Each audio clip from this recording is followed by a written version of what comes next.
السلام عليكم. بسم الله والصلاة والسلام على جميع الأنبياء وكل من تبعهم بإحسان إلى يوم الدين. Dans cette séance, on va parler quel est le montant qu'on doit sortir comme dépense pour la zakat. On prend le verset suivant qui dit أعوذ بالله من الشيطان الرجيم بسم الله الرحمن الرحيم ولا تجعل يدك مغلولة إلى عنقك ولا تبسطها كل البسط فتقعد ملوما محسورا. الإسراء 29.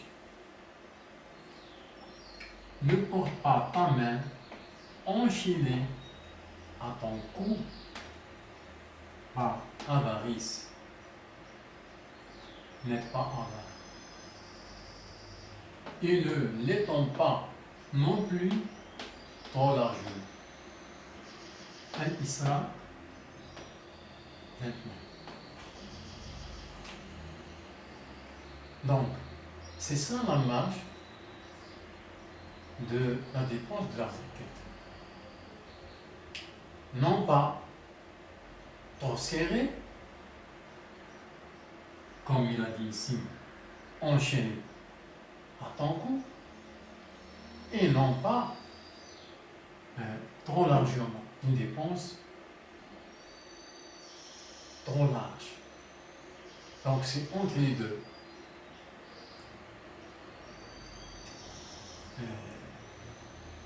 Je donne par exemple, moi, comment je fais ma dépense de la zakat. J'ai pris le pourcentage d'un dixième, un dixième. Le 1 dixième de tout ce que je reçois. Que ce soit salaire, que ce soit n'importe quoi, le 1 dixième, c'est ça le montant de la zakat que je fais. Depuis X-temps, depuis que j'étais jeune. Voilà, je vais vous donner ici, par exemple, j'ai donné simplement un exemple.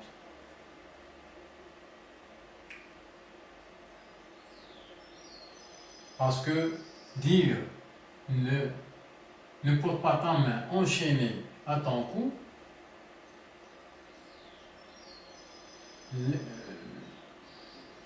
les gens pensent à ce point-là.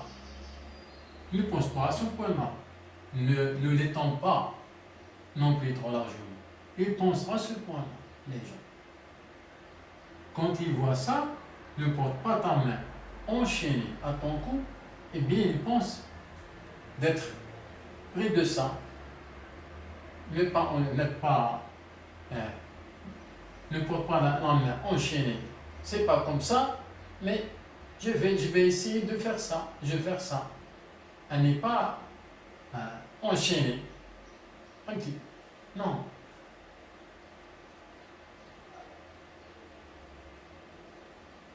Je vois le 1 dixième, c'est bon. Le plus normal, le 1 dixième. Donc, si on reçoit une somme quelconque, et de cette somme-là, on divise cette somme par 10, je prends 9 pour moi et 1 les droits des autres. Ça c'est... Je vois celui... Peut-être il est plus proche du minimum. Le plus valable. Je vois comme ça. Si je reçois comme salaire 1 million, je prends 900 et je fais de côté 100. C'est comme ça que je faisais. Chaque fois, quand j'étais professeur au lycée, à l'époque, on recevait comme salaire les environs d'un million, 1,2 million. Je prends le 1 million, par exemple, je fais sortir 100 000, mettre 100 000 de côté, et chaque mois je fais comme ça, jusqu'à où j'arrive à 500, jusqu'à 1 million. Bah, quand je rassemble une somme d'1 million, par exemple, c'est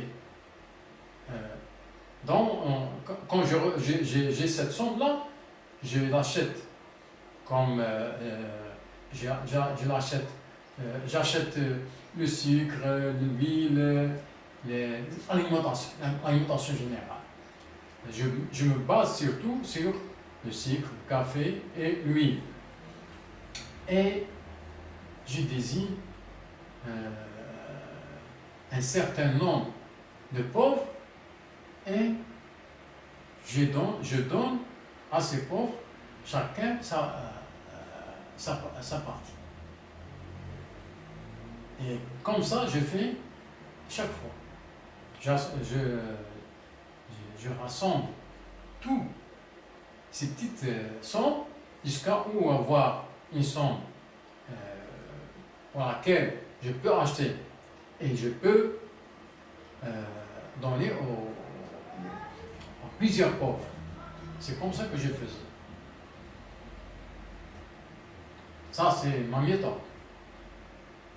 L'essentiel, c'est que une fois je reçois quelque chose, moi je parle d'un salaire, une fois je reçois le salaire, eh bien, le salaire, une fois entré, 1 900 par là, 100 par là, 100 aller de l'autre dans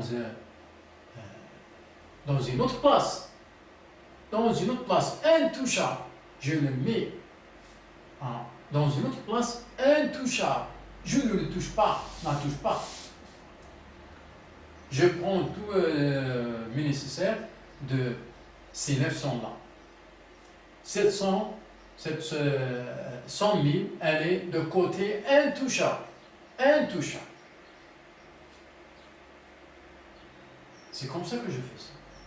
C'est pour ça que je dis, une fois on reçoit, c'est le jour où on reçoit, on donne, on fait sortir le droit des pauvres. Le jour où on reçoit, le jour avant de consommer.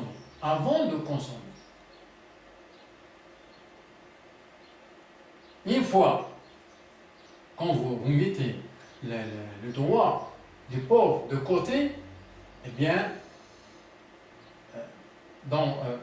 après ça, vous pouvez consommer ce que vous voulez, de votre partie, vos droits. Et non pas, je vais faire ça après. Non. Une fois vous recevez, vous mettez, faire sortir, une fois, avant de dépenser, il faut bien penser à ça, avant de faire la dépense. Recevoir, prenez vos droits et donnez le droit des pauvres, mettre le droit des pauvres de côté. C'est normal.